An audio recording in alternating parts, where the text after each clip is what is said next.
Hello, investors. This is Ted Zhang, Associate Portfolio Manager with Revere Asset Management. Today is Tuesday, July 9th, 5:04 p.m., coming to you from Fort Lauderdale with tonight's Revere Roundup Daily Market Insight video. So the state of the market, still an uptrend. Market leaders, we still have that bullish up arrow, but we are seeing some volatility around breakout levels, and I'll definitely showcase some stocks, some liquid leaders displaying that action. Short term, still above the 21 EMA. Small caps and mid caps continue to lag, so we have that at red and yellow, and which is also why we have the yellow sub arrow.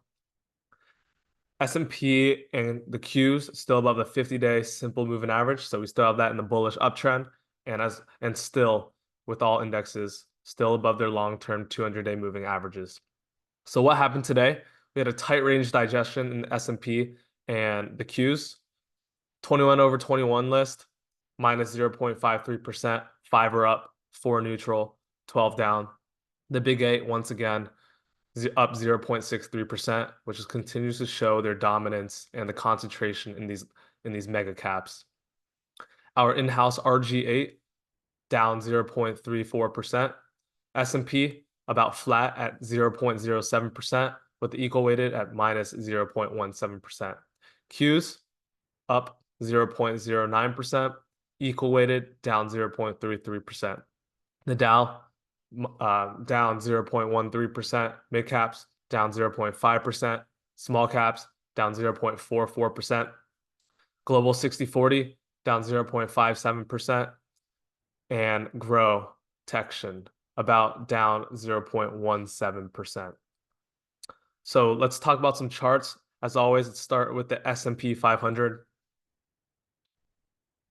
Like I talked about in the summary, extremely tight day today after 5 days up. So that's what we like to see. No harsh reversals.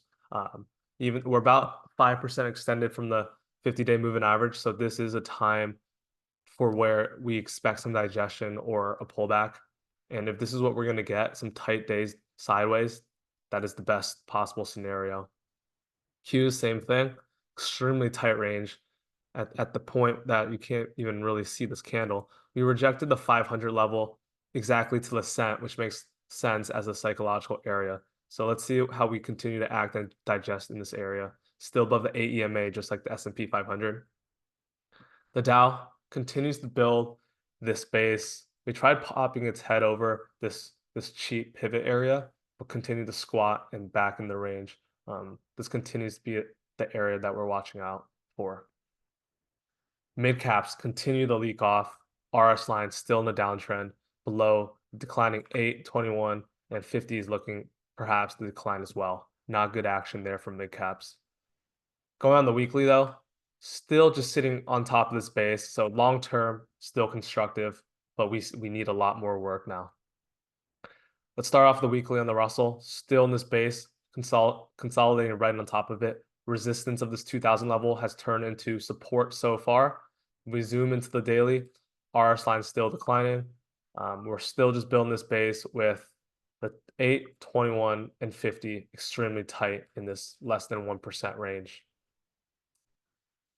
VIX still low, which is why we're seeing low volatility in the indexes. Dollar, we came off as yields came off, and we're below those key moving averages here.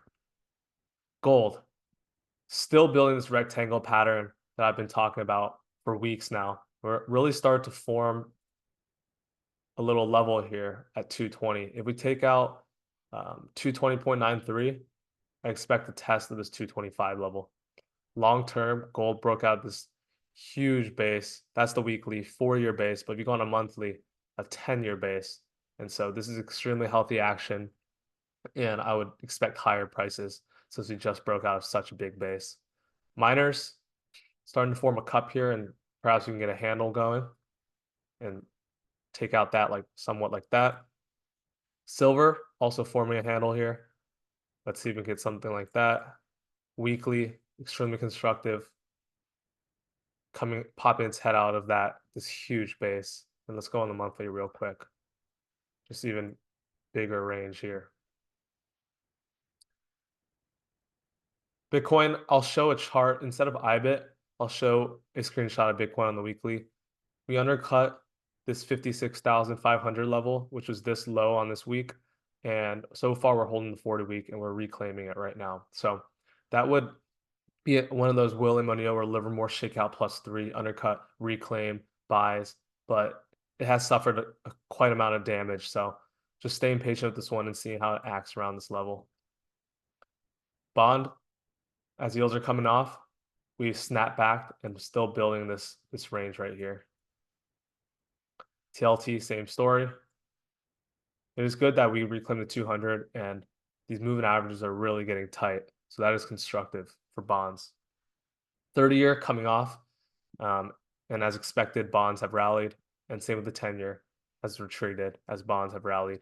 And the bid in bonds probably have been catalyzed by the softening data in the labor market, and so far the disinflationary data that we have seen. So the tail of the tape, let's get into that real quick. NAM number, we highlighted this. It's at 103.66, and as we talked about, oftentimes over 100 is where we start expecting some pullback or digestion. News this week. So today and tomorrow, Powell visits Congress, Senate, and the House. Thursday, we have CPI, and then Friday, PPI. And towards the tail end of the week, we also begin earnings season. Day count, up 4 to now, we're labeling it as consolidation 1 or day 1 of consolidation. 6 days above the 8 EMA now, 26 days above the 21 EMA. Expectations are still obviously positive with the 8 and still above the 8 and 21, but we are a bit cautious with the Qs and the SPYs at historically extended levels once again. Sectors today, bond prices were up, bond yields down. XLF financials, consumer discretionary utilities were up. China, Bitcoin, and regionals, as well as biotech, were strong today. Dollar is actually up today. No, dollar is up today. And then builders, staples, and tech were down today. Crypto miners down as well, software, oil, and then cyber. Today, what we did in GROTECTION portfolio, we trimmed some Kava that buy of yesterday after it rejected all-time high breakout, CrowdStrike as well, and then Uber we cut in half as well. And then we also bought RSP because we are starting to see some indications of potential rotation into areas like insurance and oil. So we still want to participate in that rotation. And if we do get it, RSP is a better option since everything is equal weighted. The bottom line, tight range digestion today. So now let's get back into the charts. Let me get the screen up. So let's just quickly go over the Mag 7. NVIDIA up 2.48%, continues to surf the 8 and 21 after this base breakout, extremely strong in the lead of the market. We have our eyes on this and we own it. Apple owned as well, new all-time high. Microsoft, after a new all-time high, we're back into the 8 EMA, still extremely strong. Google, new all-time high 2 days ago, and we're starting to just consolidate here. Nothing wrong about this. We're still trending above the 8. Meta broke out into all-time highs, and so far retesting that 531 level and holding. And we'll look to add on to this one as we've seen mega caps have been really strong. So perhaps tomorrow or even a few days, we're looking to add on to this one. But we do have CPI and PPI coming up.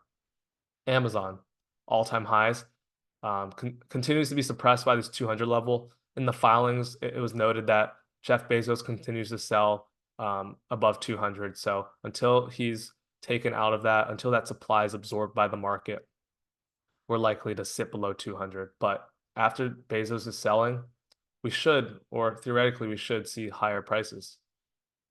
Tesla, just unbelievable move out of this bottoming base, like a 40% move up, finally finding some resistance at this 265 level as I envisioned. I've tweeted about it before. The highs of today were 265.61. Out of this base, at this point, I would be quite surprised if it just blew by and made new 52-week highs. But at this 265 level, it'd be reasonable to see some digestion for a few weeks or maybe a couple months. This RS line completely broke the downtrend line as well, and earnings in 14 days. So we'll see how that comes back. They exceeded delivery expectation numbers. You see that for 2024, they're actually projected to lose money. So if they surprise, funds will be chasing back in the name.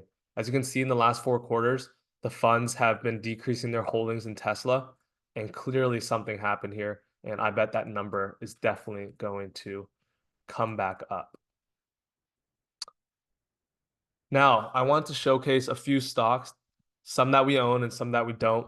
And it just highlights that there's starting to be a lot of volatility around breakout levels. And when that is the case, and we start getting persistent volatility around breakout levels and breakouts start failing, it's often a sign that the markets need to digest, pull back, or potentially even correct.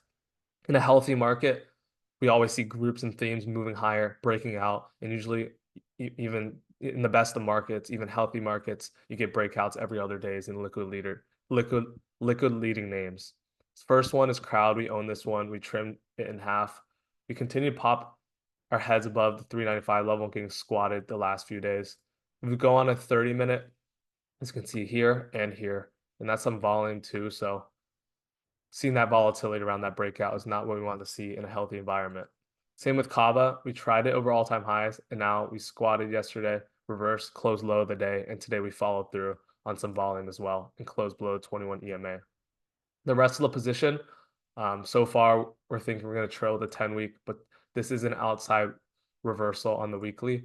However, so far, it's still not on terrible volume, so continue to watch that one. TMDX as well, above 150, broke out to new all-time highs and came back in the range. More volatility around breakouts. Today, VST popped its head out and reversed and closed at the lows.